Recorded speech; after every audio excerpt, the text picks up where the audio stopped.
Good morning, everybody.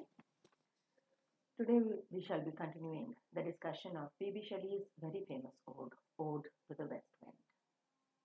As we said, Shelley is one of the major English Romantic poets who is known for his revolutionary and rebellious writing.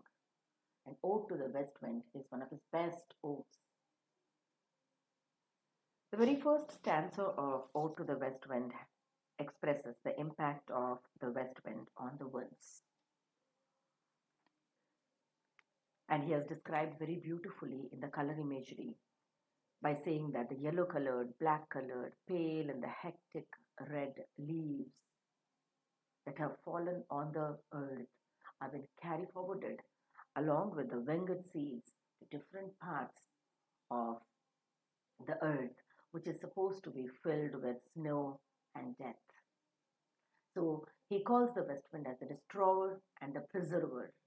The destroyer of all these leaves and seeds and dispersing, and preserving is life preserves again after the winter through the spring season.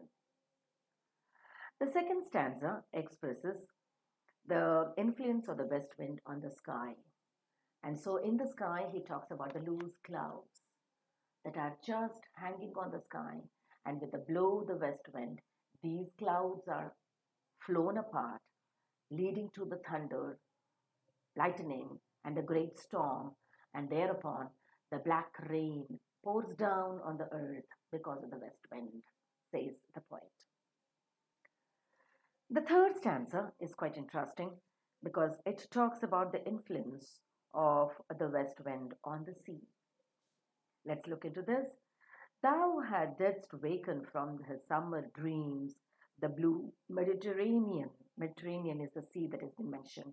The blue Mediterranean, where he lay, lulled by the coil of his crystalline streams. Lulling is putting into sleep.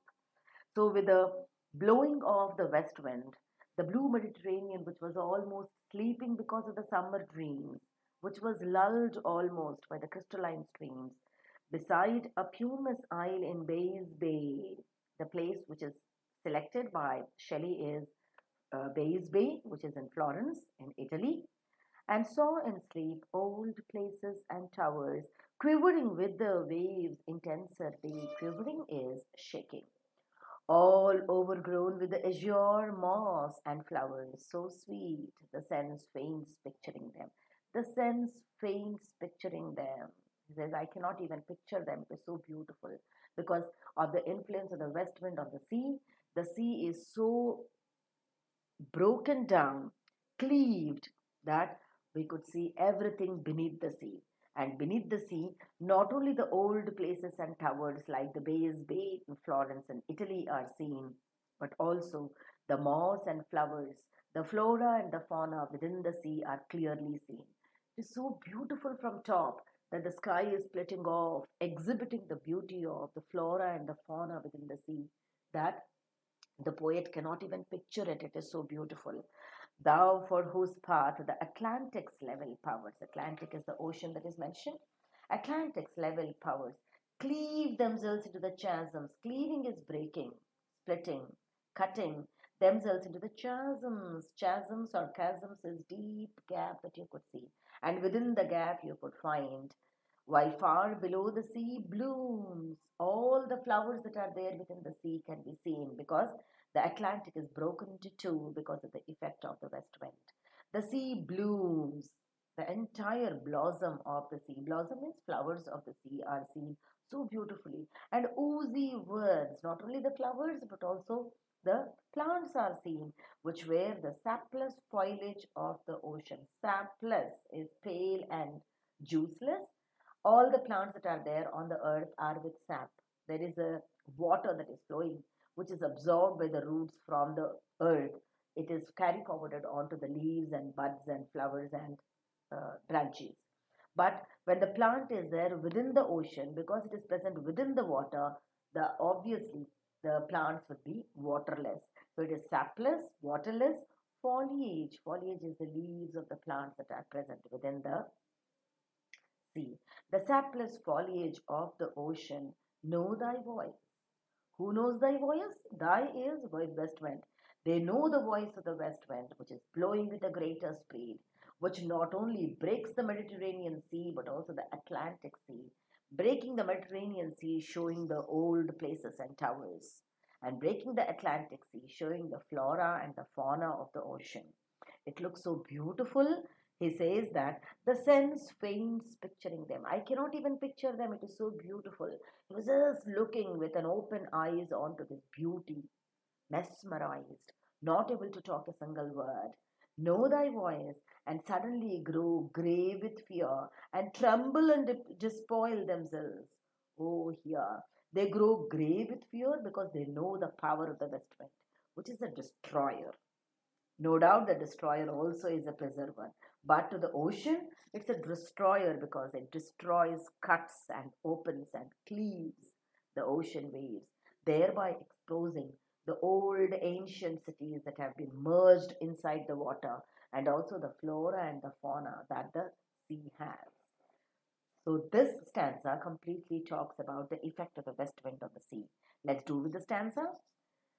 Thou who didst waken from the summer dreams, the blue Mediterranean, where he lay, lulled by the coil of his crystalline streams, beside a pumice isle in Bay's Bay, and saw in sleep old places and towers quivering within the waves' intenser way.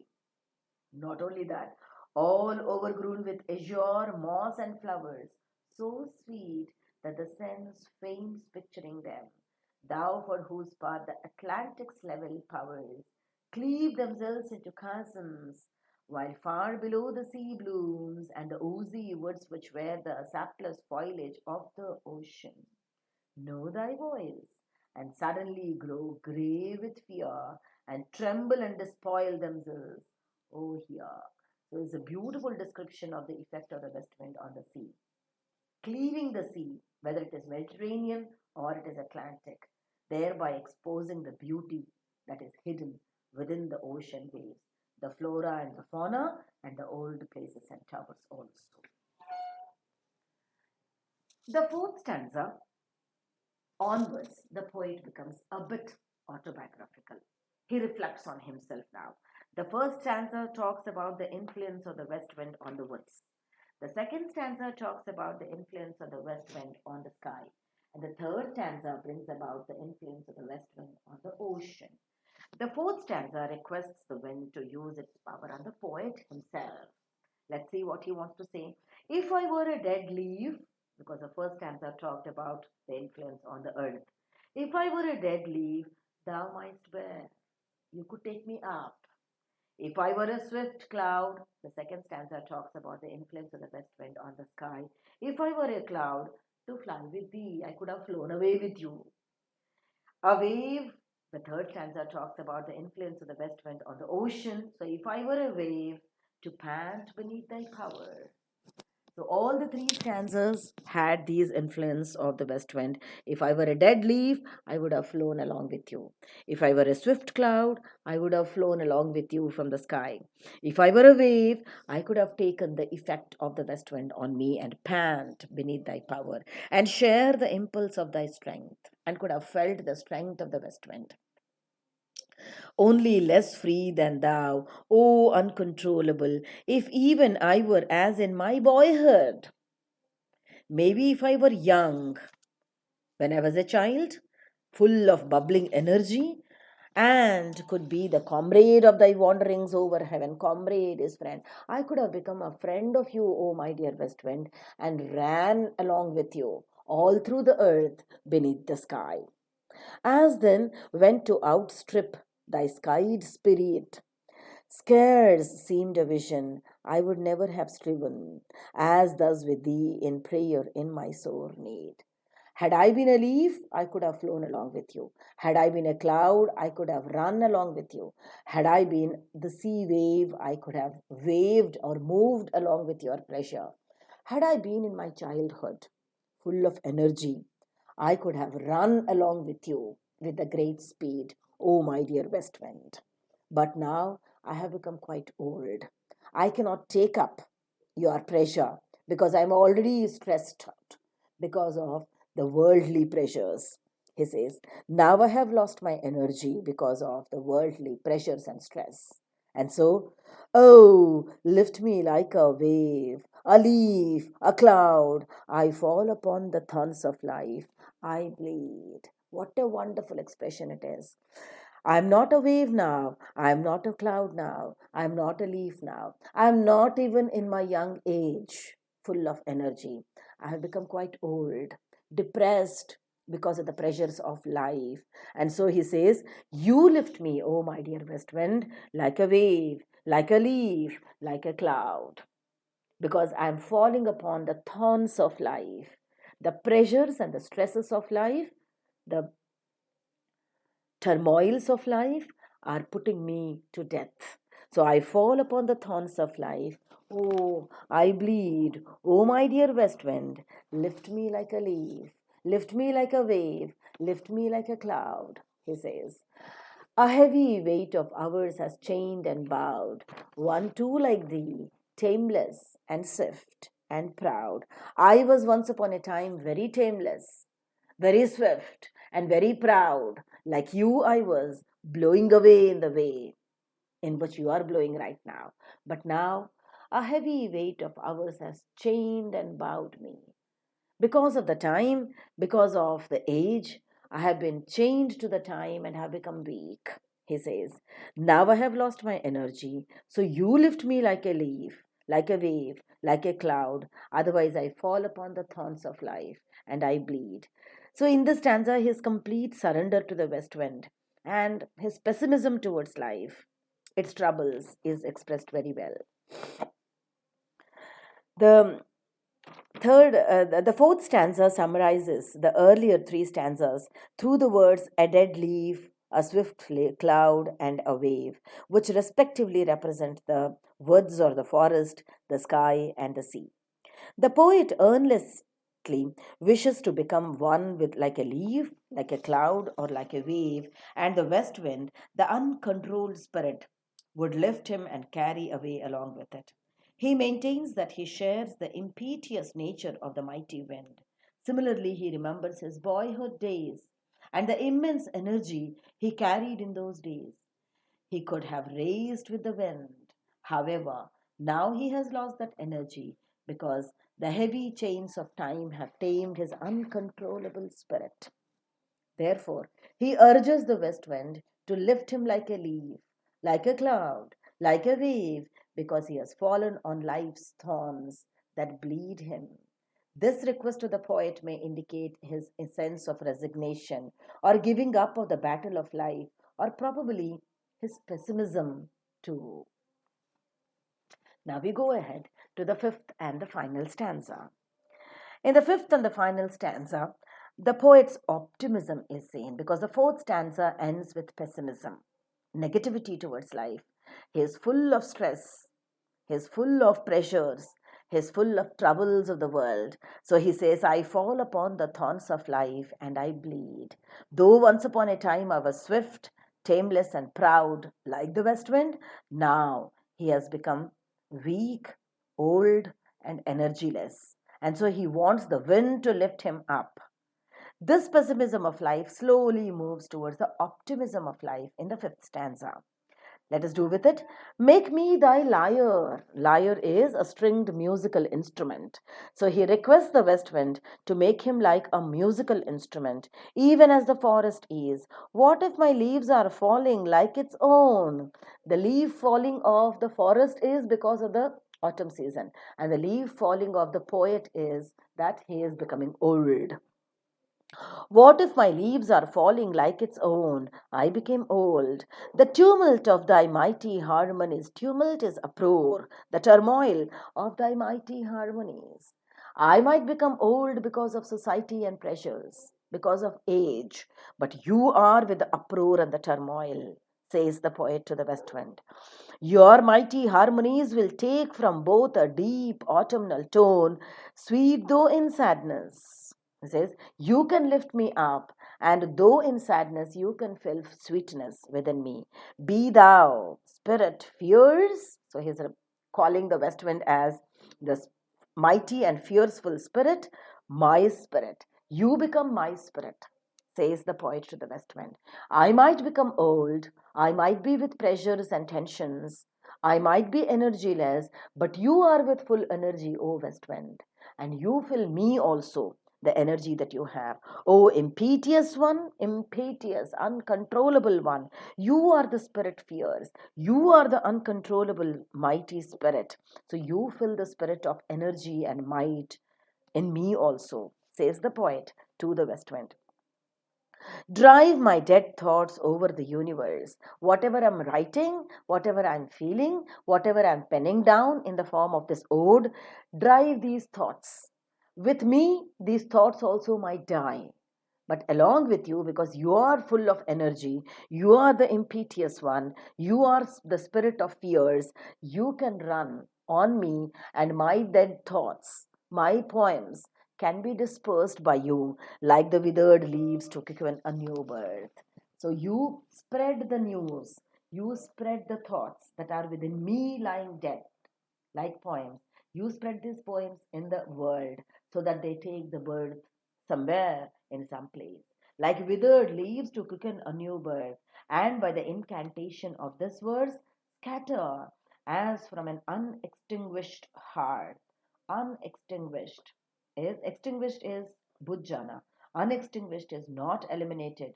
Hearth is fireplace. The fire in my mind through the words, through the poems, should be alive in the world. So disperse these poems across the world so that they would remain and ignite the minds of others so that they are alive and not become dead with me. Unextinguished hearth, ashes and sparks, my words among the mankind. So my words are to be spread among the mankind in the society and should live forever. This can happen only if you spread these thoughts in the world. Otherwise, they'll remain dead along with me.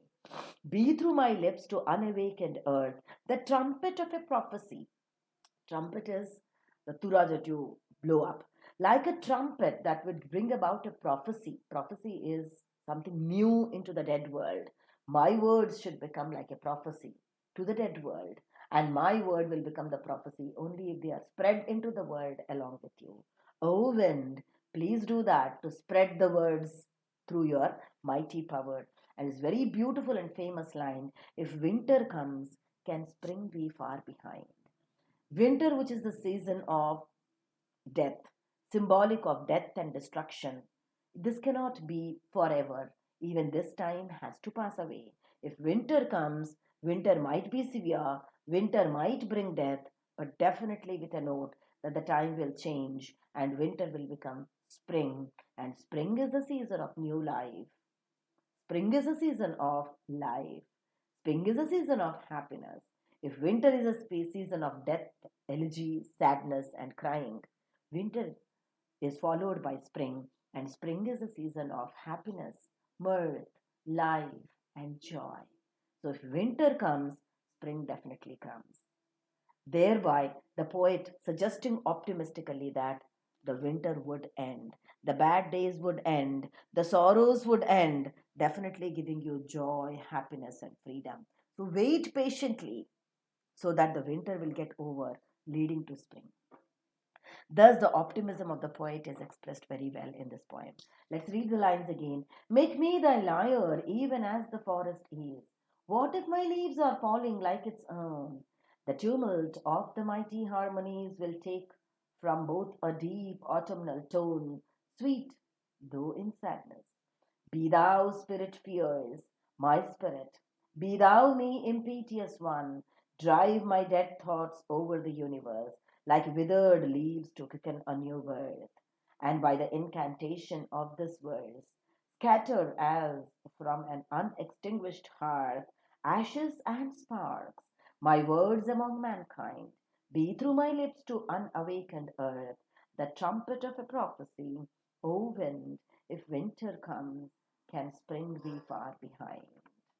The fifth and the final stanza of the poem depicts the maximum optimism of the speaker. The stanza also endorses the role of the poet as the philosopher or the lawgiver to the society. The speaker requests the west wind to make him its lyre and spread harmony in the world. He also urges that this mighty spirit to drive away his dead thoughts like a dead leaf across the world as to put a new life. He wishes that his thoughts would be spread amongst the mankind. The poet urges the west wind to speak through his lips and spread his prophecy of the highest optimism. If winter comes, can spring be far behind? The poet makes allusion to the sure law of the seasons in nature.